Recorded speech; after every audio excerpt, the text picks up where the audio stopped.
हाय दोस्तों, स्वागत है आपका हमारे यूट्यूब चैनल फारूक उस्मान पे। और आज से मैं एक अलग से सीरीज़ स्टार्ट करने जा रहा हूँ। और इस सीरीज़ के अंदर ये बिल्कुल छोटी सीरीज़ होगी। इसके अंदर छोटे से ट्यूटोरियल आएंगे और इन सभी ट्यूटोरियल के अंदर हम देखेंगे, कवर अप करेंगे CRUD एप्लीकेशन को। तो CRUD एप्लीकेशन बेसिक से लेके एंडिंग द कम्प्लीटली और सिक्योर वे में किस तरह से हम क्रिएट कर सकते हैं वो देखेंगे। फर्स्ट ऑफ ऑल हम जानेंगे CRUD एप्लीकेशन असल में होती क्या है।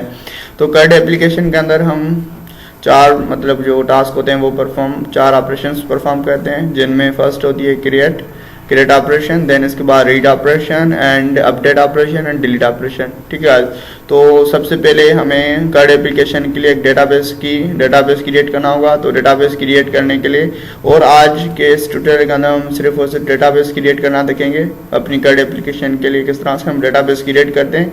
तो चलिए स्टार्ट करते हैं। तो सबसे पहले आपके पास कोई भी जो भी आप कि एक लोकल होस्ट या कोई भी वेब सर्वर यूज़ कर रहे हैं तो आप डायरेक्टली उसे ओपन करें। एंड मैं अपाची वेब सर्वर यूज़ कर रहा हूं, तो यहाँ पर मैं आकर मैंने इन दोनों को अपाची और MySQL को स्टार्ट किया।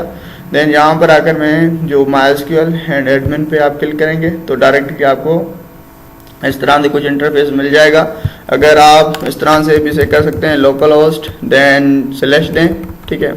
देन इसके बाद PHPMyAdmin, तो इसे आप क्लिक करेंगे तो सेम इंटरफेस आपको मिल जाएगा। देन इसके बाद यहाँ पर आकर आप न्यू पे क्लिक करें, ठीक है, साइड पे। देन न्यू के बाद फर्स्ट में आपको डेटाबेस का नाम देना होगा। तो मैं यहाँ पर डेटाबेस का नाम दे रहा हूँ CRUD app, ओके। आप यहाँ पर कुछ भी नेम दे सकते हैं। देन इसके बाद मैंने क्रिएट पे क्लिक किया। देन मुझे यहाँ पर एक टेबल क्रिएट करना होगा और टेबल का मैं यहाँ पर नाम देता हूँ यूज़र, ओके। एंड यूज़र के अंदर मैं 4 कॉलम्स क्रिएट कर रहा हूँ। देन इसे मैंने गो पे क्लिक किया। देन गो पे क्लिक करने के बाद हमें यहाँ पर जो भी इसका इंडेक्स होगा उसे यहाँ पर डिफाइन करना होगा। फर्स्ट ऑफ ऑल मैं फर्स्ट जो हमारी कॉलम की उसका नाम दूंगा यहाँ पर यूज़र ID, ओके। एंड यहाँ पर मैंने दिया यूज़र ID एंड जो उसकी टाइप होगी मैंने इंटीजर की हुई है। यहाँ पर इसकी लेंथ कर देते हैं 11 एंड जो यूज़र ID होती है इसे हम प्राइमरी की कर देते हैं, ऑटो इंक्रीज्ड होती है ये, ठीक है। एंड देन मैंने इसे प्राइमरी की असाइन कर दिया। देन इसके बाद मैं इसे यहाँ पर यूज़र नेम कर देता हूँ। आप कोई भी यहाँ पर जिस टाइप का CRUD एप्लीकेशन क्रिएट कर रहे हो उस टाइप से आप उनके नेम्स दे दें, ठीक है।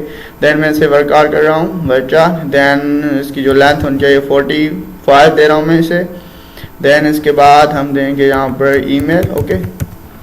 एंड ईमेल को भी हम यहाँ से कर देते हैं वर्कआउट। एंड इसकी जो लेंथ होनी चाहिए 56 and last one is password, okay.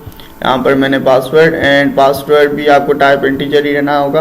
Then इसके बाद जो आप इसकी लेंथ दे सकते हैं 78। एंड जैसे आप नीचे आएंगे तो यहाँ पर आपको सेव का एक ऑप्शन शो होगा, इसे आप यहाँ पर आगे क्लिक करते हैं तो सक्सेसफुली हमारा जो डेटाबेस था क्रिएट हो गया और उसके अंदर हमने एक यूज़र टेबल भी क्रिएट कर लिया, ठीक है।